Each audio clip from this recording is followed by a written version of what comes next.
objective for today's video is to help you develop a game plan for when the puck is behind the net. This is arguably one of the hardest areas or situations uh, you're going to face. I believe it's the hardest uh, because there's just so many factors, so many details, uh, and the picture in front of the net is going to change so frequently that you have to have a game plan. Uh, that game plan is based on principles. The two principles are timing and protect the blue paint. The timing principle is you're in your safe selection with everything sealed before the release.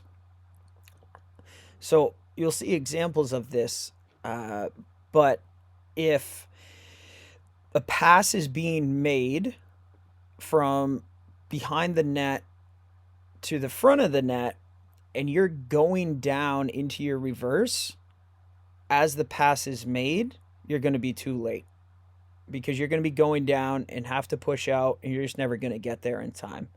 Also, a situation such as a wraparound, the puck's being wrapped around, and as they get to the post, you're still going down and your stick is not there. Odds are that puck's going to end up in the back of the net, or there's going to be a rebound that kicks out into the slot and you're not going to be ready for it. So you have to be in your safe selection with everything sealed before the release. And you'll see examples of that. And then the second principle is protect the blue paint. This is where having an active stick comes into play. It can be your best asset, but it can also be your worst enemy. So if the puck is going through the white, let it go. Or if it is going through the blue, block it. Nothing gets through us. So what I mean by that, if there's a pass from behind the net or just off to the side of the net to someone in the slot, and it is never going to go through the blue paint, and you try and block it, you're going to end up overextending, throw yourself off balance, and not be able to get out to that pass if you miss it in time.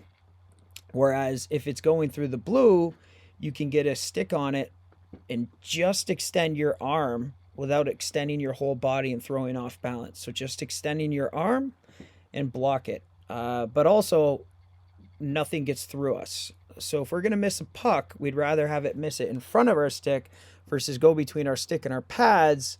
And then we're going to be late getting to it, but also it might hit our stick, it might hit our skate, it might end up in the back of the net. So again, you'll see examples here, but the two principles are timing and protect the blue paint. This here is our zones chart for depth. Just going to look at zone 5 today. This is to help guide your decision making if you're going to be on your feet or on your pads. A lot of times the answer will be it depends. However, let's say the puck is along the boards here where the mouse is, and you're on your pads, you're doing more harm than good. And the reason being, if a pass is made from behind the net out to here, let's say someone right here, and you're on your pads, well, you're not going to be able to take very much depth. Versus if you're on your feet, you're going to be able to take more depth. And there's really no disadvantage to being on your feet in this situation. Now, with that said, if the puck was somewhere in the purple, especially if I'm a righty here, and I'm coming around the net this way, well, before I get there, you need to be down and have that post sealed before the shot is released. That's the timing principle. Now, with the principle of protect the blue paint, what I mean is, let's say the puck is right here, and the pass goes through the white, Well, that's where you let it go. Because to reach that, you're going to have to overextend. You're going to have to move more than just your arm, whether it's on your blocker or your glove side. Versus if the pass is made from that same spot and it goes through the blue paint, well, then you should be able to block that. But the timing comes first because you're probably going to be down because the puck's in the purple. And you have to be in your save selection with everything sealed before that shot is released. In this case, the shot is a pass, to be able to block that and make sure nothing gets through you.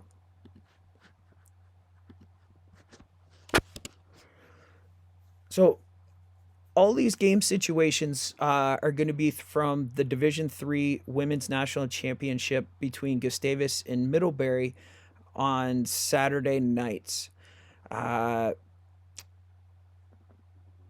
Soph in net for Middlebury knew ahead of time that Gustavus likes to attack from around the net. Wraparounds, walkouts, passes from down low. This is nothing new. It's something we practice all year long. The timing principle and the principle of protecting the blue paint. And I'll show you some drills here after the game situations. But there was 26 situations where the puck was behind the net and there was either a block or a pass out, which is the protect the blue paint principle. It's never going to be perfect. Sometimes we're going to miss it. Sometimes it's going to take a bounce, but oftentimes it can make a huge difference and save goals and allow your team to win a national championship, such as, So's performance here and her just having really, really good pro habits within her active stick on the post. So the first one you can see here with Middlebury in white is a situation of, like I just talked about, deciding if you're going to be on your feet or on your pads. And you can see here, based on the location of the puck, she's on her feet.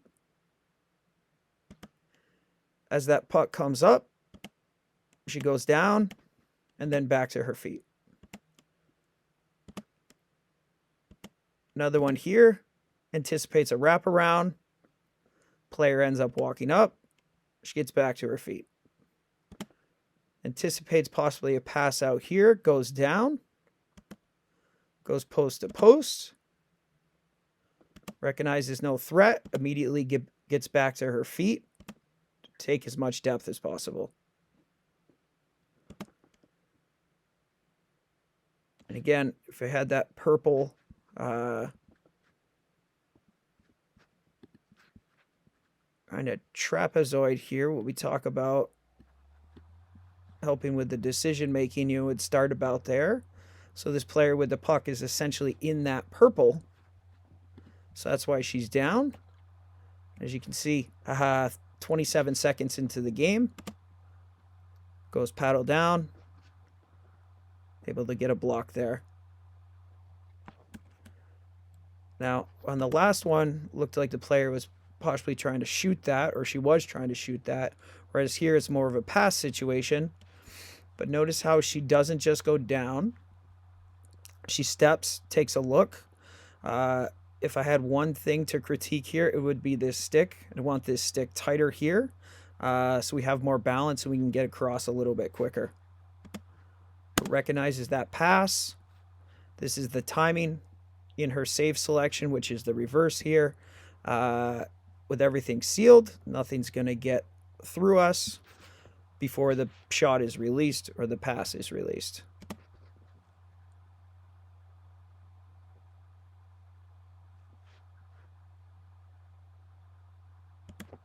Another situation here.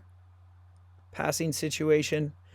Again, takes a step because where the puck is, still on the feet. Now reads the situation, decides to go down, keeps a tight stick, gets a good block, possibly saves a scoring chance out to this player in front. And when we talk about nothing gets through us or nothing gets underneath us, if her backhand was out here and that puck went through, well, now it's going right to this player. Probably never going to be able to get there in time. So again, just focus on the stick detail here. This is having an active stick. Good backhand block there. Back on this one. Based on the location of the puck. From our decision-making chart. Holding our feet. Gets in closer, they go to shoot. Goes paddle down. Good clip I saw on someone's social media last week. Same thing. Good active stick, blocking on the backhand. Not going to talk about this in this video within the RVH, but there's two situations. You're either paddle down or your fingers on your pad where you're up higher and your paddle's not on the ground. It's just going to give you a little bit more height, but that would be a completely different video. But for this one, we're just talking about having an active stick. Paddle down or showing our backhand on the other side.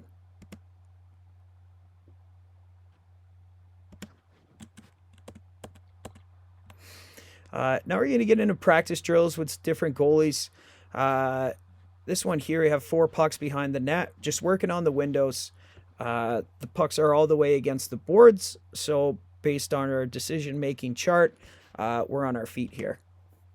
But you just notice, holding the feet, going step by step, so that way there we maintain a narrow stance, get maximum power, and take as much depth as possible if a pass out is made. This is just a warm-up drill in practice. We're having them, the goalies, is the first thing. We never just start butterflying, slamming our knees in the ice. We get warmed up and we build to that. And we just incorporated a little bit of puck handling into it. The goalies rotated every rep. And then the progression before we get to the pads would be, this is just we actually have the goalie passing here, top of the circle, down low. Goalie hits the post, work on the habit of scanning. So when this pass is made, they know where that stick blade is, and they attack that stick blade, which gets them on angle.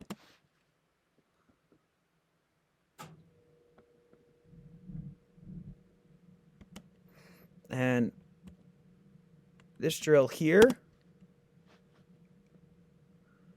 was just working on protecting the blue paint. So what you're going to see here, if the pass goes through the blue, it's going to get a stick on it. But if the pass goes through the white, going to let it go. This is a mini rink, so the size of the crease is a little different. So the blue is a little bit farther than the normal crease. But roughly the same principle still applies. You can see puck went through the white, let it go.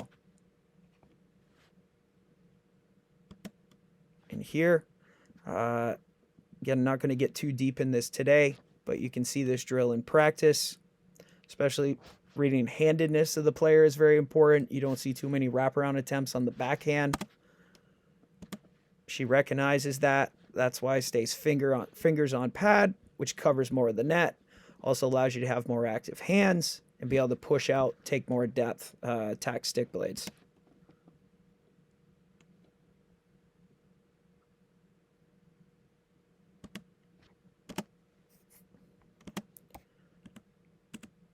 Drill here.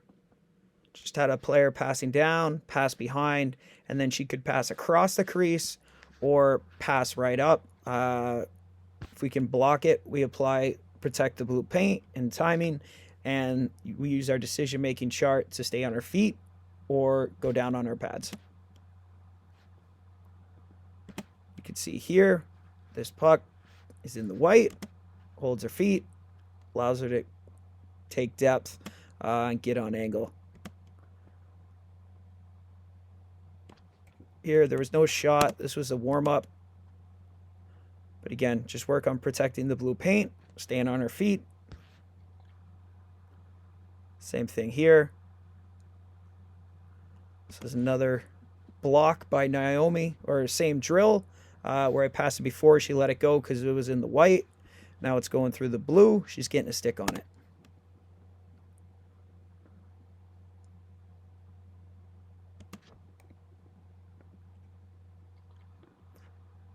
And now we just transition, working on down on our pads. Getting a stick on that because it's going through the blue. Going across, getting a paddle down. And notice here, paddle down. Now the puck's in the white. Watch Andrew here. He goes fingers on pad. Give himself a little bit taller up to get more power. Cover more of the top of the net. Here's Soph in practice. Scanning the ice. Stick. Getting a block. Pushing out. Another clip of it there.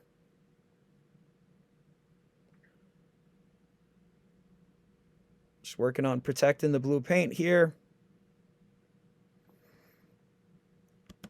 Then just working on, we started down on our pads, working on stick activation.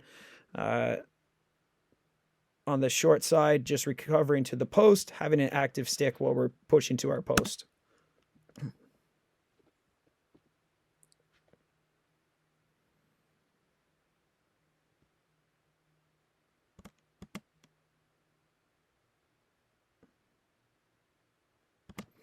So this is Soph.